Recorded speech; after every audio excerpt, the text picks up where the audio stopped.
Very cool. I like this better than the studio. It's more relaxed. Right? Before you leave, you got to check it out. There's a wall over there that's got 1.1 million pennies on it that they did by hand. You know, he's really flailing. He was really worked up, like unhinged. So when I show up with my red, white, and blue Speedo posted up right behind Jeff Greene's house in the public area, you won't mind? Not at all. Well, bring your kids. How do you feel about marijuana? Not Hope much. you're hungry. And today's spot is Riverside. We're going to have a discussion with Jeff Greene. He's a Democratic candidate for governor.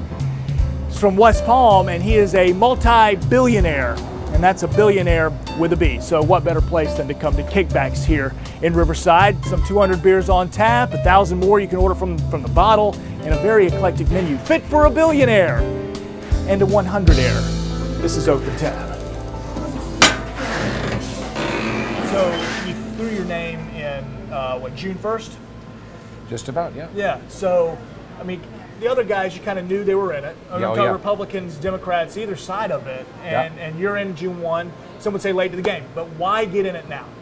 Well, I mean, I have been watching this race for a long time. Sure. And I can tell you in the Democratic primary, basically, as of 2 months before the race, the leading candidate is undecided because none of these candidates have inspired the electorate. And then they just haven't been able to catch on. And, you know, I don't know if you know much about me. I mean, I've studied. Okay, I'm going to ask you a few questions about you, but well, sure. I mean, but basically, like, just briefly, I mean, I grew up in Massachusetts, very middle class, very comfortable family. How do you say it? Worcester? Worcester. Well, there they say Worcester because they have Worcester. an accent, but I don't. They say Worcester, you know, something like that. Okay. Spelled like Worcestershire sauce. Right. So I grew up there. My dad had a textile machinery deal. We used to, you know, I used to go with him. We'd go from mill to mill and sell big pieces of machinery as long as this whole restaurant. And he made a great living. He had trucks, employees, and my mom stayed at home. In the late 60s, the mills all closed just like that. Moved to the South Carolina, where you're from. Right. And he never was able to. So he moved to West Palm Beach, tried different things, ended up never getting on his feet. He got a vending route. And I used to go with him as a teenager and, you know, putting in Coke cans and one at a time in the vending machines. My mom had to take a job as a waitress at a big hotel, and I'd see them both come home exhausted late at night, I mean, from really physically hard work. And I was thinking, wow, how did this happen to our family? And it always made me, you know, put me in touch with how families' fates can change. And in Florida today, a lot of families are struggling. And I know that there are some really easy solutions that can solve these problems. And I'm someone who's basically been getting things done my whole life, and I really want to get things done for the people of Florida. What specifically about Jacksonville do you think needs to be done? Well, I mean, look, Jacksonville is like everywhere in Florida. I think the number one issue, I mean, St. John's County has the best school system in the state. Mm-hmm. And, you know, but why is that? You know, you've got parents who are writing big checks, you know, to help out in their schools. Every child in Florida deserves an equal education. I mean, I really believe that's the problem. And you know, basically, you know, the problem in Florida is that we are not preparing our kids even from the very beginning. They're starting out way behind and they're staying behind. I mean, and you mentioned you have two kids. I have three boys, 4, 6, and 8. It put me very in touch with how important education is. And it's not just our kids, because all Florida kids are our kids. Because you know what the interesting thing is? Our kids are going to live with all the other kids. Our kids are going to, when they need surgery someday, will be getting surgery from these other kids. We need to make sure they're educated, or they may be shot by these other kids if they don't have opportunities. So all of Florida's children are our kids. And my feeling is we need to get them a great education. And it starts with pre-K. And I can tell you, when I'm governor, we will have 2 years of pre-K, real pre-K, not what we're doing now, $2,400 a year per child, but real pre-K for every 3 or 4-year-old in Florida, so they get the beginning foundation of education, of a great education that they will then continue on with for life. I'm going to take a look at the menu. Do you mind? Sure. I'm going to get lunch. Okay, I'll do the same thing. Have you had lunch? No, I haven't had lunch. You're hungry. It's a big menu. I had a little coffee across the street. And I know I got an email that you're on a bit of health kick right now. Well, I'm always trying to lose weight. I mean, you know, but that's 63 years old. You know, when I was your age, you just had to cut out dessert. Now I have to. Okay, so I Googled you, and the Google spits out that you're worth $3.8 billion. Is that accurate? Is that an accurate number? I mean, who knows? I mean, I don't. One thing I've been very, very lucky in life. I don't count my money, but I can tell you, look, it's all because of two things. Number one, I went to public schools as a kid. Sure. Great public schools. Then, when I went off to college, Lewis, I went to Johns Hopkins University, expensive, private, prestigious school. But I had 3 jobs, When I went back to West Palm Beach to see my parents, I worked as a busboy at the Breakers my whole vacation. But I also got national defense student loans, government student loans from the government. I also got a government-funded work program. I checked IDs outside the gym 15 hours a week for $1.50 an hour. The point is, I am exactly the person who got help from the safety net of a responsive government. I'm going to get a Duke's to drink if I could, which is a good Jacksonville beer. I don't know if you're a beer drinker. Well, I'm just having an iced tea because I've got a bunch of Sweet or unsweet? Unsweetened, please, would be great. Like South Florida, you got a lemon is great, thank you. Yes, of course. My name's Stephanie, and I'll be taking care Hello, of Stephanie. I'm Jeff Greene. I'm running for governor. I hope you vote for me if you're a Democrat in the primary. There you go. Always running. Thank you very okay? much. No problem. Oh. I couldn't con you into getting a beer with me. You know, You got a long day? yeah, I don't drink much, to be honest with you. that right? I really don't actually. I mean, I really don't drink hardly at all. Don't let me peer pressure you for having something. No, I'll have a glass of wine with dinner like once or twice, but that's really it. I'm not a drinker. I am going to ask, how often do I get the opportunity to sit next to a billionaire? So let me ask you that. So at 35, where were you? 35. What were you doing? I'm not going to ask your worth at 35, but like at that age in your life, what phase of success were you in? 35. I had been living in California. I had just a fantastic run up in my career. Everything from my struggling, and I probably had a net worth of $35 million. Wow. And I had a big portfolio of real estate. And let me tell you something, I was just about to head into one of the worst crashes in history. Sure. And 2 years later, when I was 37, my entire net worth was wiped out on paper from the crash of '91, the SNL crisis. Yep. And then I had to, and it was a valuable lesson. I mean, this is one thing about me as a candidate that differentiates me from the other candidates. I am 63 years old. I saw my whole net worth evaporate. I've made mistakes. You know, you learn a lot between 35 and 63, and I think it equips me very well to run the state like Florida, which is going to take some someone who's made mistakes, who knows how to get from point A to point B, and understands complex issues and how to solve them. Donald Trump. Immediate reaction when I say that name. Horrible human being. And that's going to lead us to the next question. Okay. So as soon as the drinks get here, I think I'm going to need a sip of something before we get into that. Thank you so much. You're welcome. And for the whole crew, too. I love it. See, And I do repair occasionally, but I'm not. I hear you. Hey, listen, it's the not middle of your day. I My get thing- interviews all day. I've got to talk to a bunch of TV stations and stuff. I work. I do the morning show at First Coast Right. News. I go in at 2 a.m. Oh, really? So Okay. I'm awake at 2 a.m. So this is my 5 o'clock. Oh, okay. Well, cheers to you anyhow. Well, cheers. Yeah. Cheers. Nice God to bless. meet you, Louis. Thank Yes, you. sir. I'm going to have the Greek salad, light on the dressing. What kind of dressing would you like? Oh, what do you usually serve on it? Italian balsamic vinaigrette, ranch. Oh, yeah, Everybody changes it. A little balsamic vinaigrette, Balsamic, light, sure. and the large size. That's my lunch. Thank you. Okay, Fantastic. no problem. I'm gonna do the SpaghettiOs. SpaghettiOs? Yeah. Meatballs or no meatballs? We'll do meatballs, protein. That's how I used to eat when I was 35. See, Right? now I'm having iced tea and salad. That's You know, right. See, hopefully you have better genes than me. Well, I don't know. It looks like, hey, genes are working for I you. could lose some weight, but you know. I think we all could. So there's an ad that's running that shows you actually in Mar-a-Lago, the dining room with Trump, and you say the line is you're the one that stood up to Trump. You can't hear what y'all are talking about. I am fascinated what that conversation was. I can see y'all are gesturing, you're saying something back and forth. What were you standing up to him about that Well, night? first of all, it wasn't Mar-a-Lago. It was, Oh, it wasn't. it was at his golf club in Golf West Palm club. Beach. Gotcha. And I had been invited by a friend to a birthday dinner, Okay. which, I'm not going to turn down even though it's at his club. And so I went there, and I was sitting at my table, and it's a buffet, so I had to walk over to get the buffet. Even though he was president-elect, you still walk right by his table. And he basically, I was just walking by, and he stood up, and he pointed at me, and he said, "Jeff Greene." And he was talking not to me, he was talking to Kellyanne Conway, Rance Priebus, his wife Melania, his son, and others at the table, or you probably could see in the commercial, in the video. Yeah. And he screamed at me, Jeff Greene, he spent millions of dollars on commercials against me, tried to get me to lose. He did everything he could for Hillary to win. He wouldn't even be, and he was like flailing his arms, all turning red. And you know, so of course I told him, I said, look, I'm a Democrat, you know, I'm a supporter. Of course I want to support Hillary. And I went back at him a little bit. I don't think he really appreciated it. Right. He had just been elected president. Most people are kind of, you know, worshiping him. And I was standing up. And my wife was sitting at our table 2 away. And this went on for quite some time. So, you know, he was really flailing. I mean, he was really worked up, like unhinged. So this is something I'm going to do with that. This isn't just you, but every single Democrat that I'm speaking Sure. with, and I think everybody has pretty much agreed to be on the show with me. Donald Trump, tell me something you like about the man. Can you give me something positive about Donald Trump?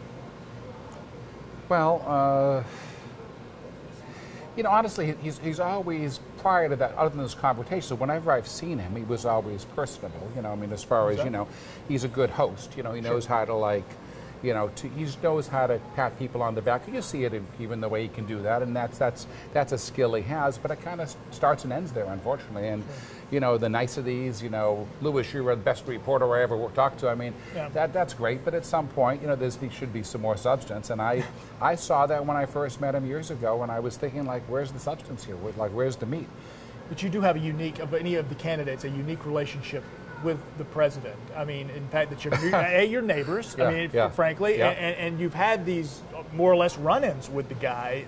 And does that make you uniquely qualified as an executive of one of the 50 states? I mean, well, I think what I'm going to do up in Florida is I'm going to change education change education at every level in Florida, whether it's early education, K-12. Community colleges, universities, that is going to be our focus. That's going to lead to higher wages. That's going to lead to prison, less prisoners, criminal justice reform. I mean, that's what's important. But am I uniquely qualified? Have I stood up to this guy before? Will I stand up to him again? Absolutely. He tries to put Floridians in cages and pull kids away from their mothers. Of course, I'll stand up to him on that. When's the last time you had SpaghettiOs? When I was, I think, in the 3rd grade. Okay. It isn't. Oh, with the meatballs too. They look good. They do look good. I'm telling you. Try to eat less gluten. You know, I mean, I'm joining the gluten-free craze. You don't have to worry about that. You know, so. I do have to worry about My it. wife's here. She'll kill me if I get spaghetti. She'll yell at me. Well, the SpaghettiOs too. Little Chef Boyardee never did anybody wrong. See, after this, I'm going to go swim for 2 hours. You know what I mean? Get in the pool. So hopefully this doesn't impact me too bad. I haven't had SpaghettiOs. Just try it. Well, I don't have a fork, so I'm going to wait. Oh my God. How rude. But I am going to tell you, this tastes exactly like I remember in 3rd grade. That's good. Absolutely. We'll get there, bring it forward. So on the back of the menu, and it's really for late night, you know, 3 a.m., because this place is open 20 hours a day. So it's late night. After people had a lot of drinks, you know what I mean? It's like they get to craving SpaghettiOs, or they get to craving ramen noodles, or peanut butter and jelly. No dry salads at 3 in the morning. Thank you. No dry salads at midnight. No. The greasier, the better, right? The greasier, hold you over, get you to the house, stumble home. You know what I mean? I don't really remember those days, but you know, I can sort of try to. Sort of maybe. Were there parties in your day? Well, look, I was single. I met my wife later in life, so I mean, not too much. I mean, I was always a very focused kid. I mean, you know, it's. I've always worked very hard, but you know, when I was single, I mean, I certainly, you know, like most single people, I went out like late at night and stuff. You know, I was in that bar at midnight ordering some French fries or something. You know, chicken wings. I did Google the dirt, you know, to see if there were any party days, any scandal or anything like that. So, any scandals I need to know about? Nah. Nothing. Okay, we'll leave it at that then. But the thing is, like, I Googled you, and you know, I'm looking at the top 5 things that came out about you, and we got to find your search engine optimization, because your website was like on the 2nd page of Google, so we got to get that up to the top, because I'm trying to find your policy, your issues. My team's working on it. We got to get that team, because I'm trying to find. So that's the big question. When somebody needs to know about Jeff Greene and they're looking for you, I found a Forbes article from 2015. Oh, that's a good picture of you guys, telling me some of the things I need to know about you. It talks about your yacht. It talks about the property you own. I don't have a yacht. I used to have a yacht. No more yacht? No, and we sold that years ago. Oh, really? Yeah. She's gone. Okay, see, that's how old the article was. So what are the things that people need to know about? We've talked about education. You want to do 3 and 4 VPK. you already have the 4 VPK, but 3 would be Well, an I don't expansion. agree. No, What do you we think? don't. No, we No? don't have 4. No, we don't have 4. No, we don't. Well, my son just got out of 4 VPK. Well, maybe maybe he's in a good one, but I can tell you, for the most kids in Florida are not getting the education. You can't get kids educated at 4 years old, even the kind of education they need to prepare for kindergarten. You have for $2,400 a year. It's just not. That goes without saying. We all know what it costs, and what they're high. The requirement is that typically people make these teachers make $10 an hour. They have to be 16 years old. It's not the kind of education our kids need. I mean, what we need to do is we need to have comprehensive pre-K education for 3 and 4-year-olds. Because, the problem is not your kids or my kids necessarily, but there are kids who live in a household where mom is working 3 jobs, she comes home exhausted at night, there's no dad, and who's reading to the child? Nobody. Look, it's great for St. Johns County. I'm glad they have great schools. Every school should be like that. And you know what? It shouldn't be that. The way Warren Buffett describes it, he talks about the ovarian lottery. He says some kids, win it, some kids lose it. And if you're born in a zip code with underfunded schools, you shouldn't ruin your life. Then let's talk about it. How do you get the money? There's some say raise a corporate tax or a state income tax. Where, with Jeff Greene, where's the money going to come from? Well, Lewis, that's an easy answer. It happens to be, I've spent a lot of time on this, and I can tell you that there's a statistic called percentage of gross state product spent on education, okay? In the state of Florida, guess where we are in the country? 38. Right. So you know what? This isn't a priority for Florida.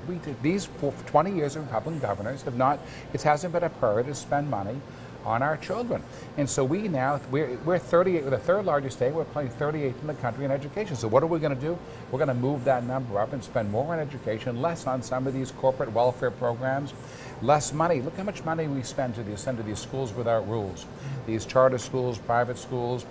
The public school budgets are already, frighteningly low. We can't be stripping them out to give it away to experimental for-profit charter schools. So we're going to end that, and we're going to move it up the priority list. So we're going to spend a larger percentage of our money on our children and education. We don't have to raise any taxes. Ann did ask on Facebook, reference to our sweet dear Ann, tell me your biggest Florida wildlife story, because we always have stories of gators showing up on front doors and swimming pools. Have you ever had a run-in with a 13-foot gator or a crocodile in the swamp? What's Jeff Greene come across? Well, actually, yes. One time, my wife and I were at a ranch in the middle of the state, a Blue Head Ranch, big ranch. We went out there and we were wandering around, and someone saw, there could be snakes, alligators, and sure enough, we were walking along, and there were 3 alligators. 3 big alligators. It was like, I think there were 2 babies, maybe it was a parent, which is even worse because they're probably protecting the babies. Absolutely. And they were crawling up out of this little kind of stream, and we just kind of kept moving and nothing happened. But I wasn't frightened, but I'd say it was definitely something I wasn't prepared for. It was the second I said, we said, are there any alligators there? I said, there are, but you never see them. Right there, Immediately, it was on cue. It was like they heard us saying that. Jeff Greene, Florida man. I tell you, the Florida man. All right, how do you feel about marijuana? No. Recreational marijuana. Legalize it? No, decriminalize it immediately. Okay. Am I talking to Facebook? Am I talking to you? Talking to Facebook. This is Myra. Perfect. Myra? Hi, Myra. Yep. We definitely need to decriminalize it. There's no reason that some kid who gets caught with a small amount of marijuana has to have his life ruined to be a felon and go to prison. I mean, that makes no sense. I think we've realized that the crime doesn't fit the punishment. And as far as full legalization, here's my nuanced view. It's a little different than the other candidates. Right.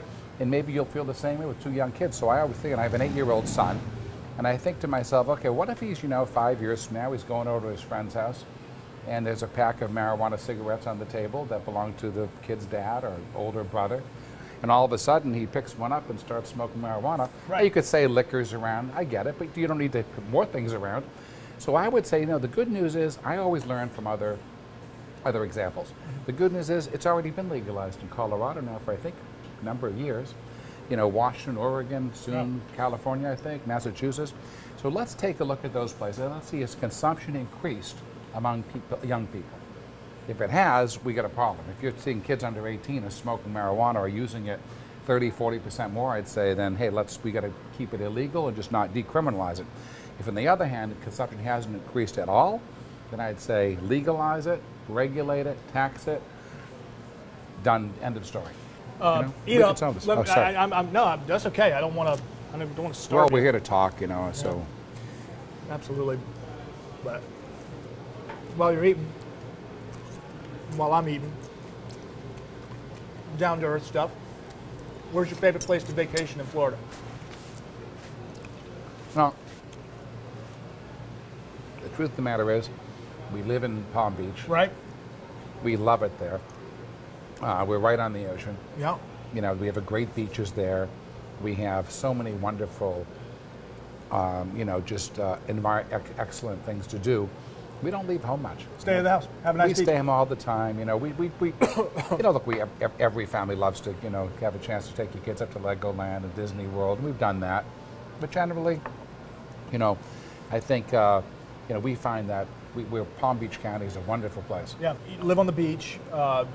So you can relate to, this law that just passed, just went into effect now, that homeowners can fence off parts of their beach up to the high water mark now in Florida. You can have your own private little beach area. For or against that? Now, look, I think the beaches have to be open to the population. That's one of the big problems we have in Palm Beach. There just isn't enough public beach for the people in West Palm Beach. And I've become a big investor in West Palm Beach, and I've built a lot of housing and other things there, other properties. And I can tell you that when I talk to the city officials, say one of our problems, we don't have access to enough beaches. With the beach in Palm Beach I think they have a 2-hour parking limit, and it's a very limited amount of space. So we have to do everything to can to protect beaches for residents, tourists. The beaches are our state gem. Yeah.